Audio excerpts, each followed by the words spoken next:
This is one of the most important comic books to the history of Batman's famous sidekick, Robin.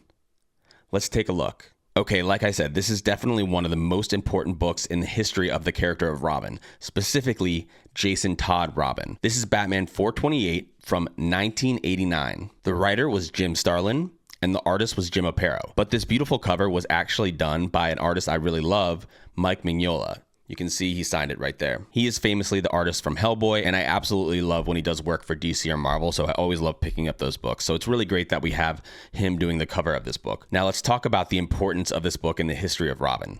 So this is a key issue. It is a unaliving in the family part 3. Yes, I'm gonna say unaliving instead of the other word just because I don't want to get flagged. And it is the unaliving and demise of Robin Jason Todd at the hands of the Joker. This comic book has a really interesting history because they did something I don't believe they've ever done before. The issue previous to this basically ended on a cliffhanger where there was a bomb about to go off and Jason Todd was in range of that explosion, and DC allowed the fans to vote on whether or not Jason Todd would live through that explosion, which I think is actually like really cool. And I don't know many other times in the history of comics where they've done something like that. And there were 10,614 votes cast to decide the fate of Jason Todd Robin.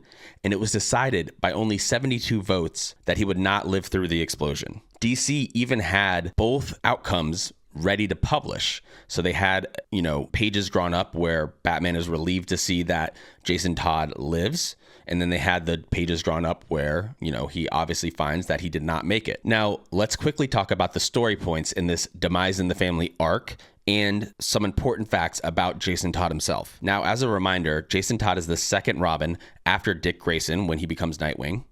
And he's taken in by Batman and becomes his ward. What happens in the issues leading up to this is that Jason Todd is basically trying to find his biological mother.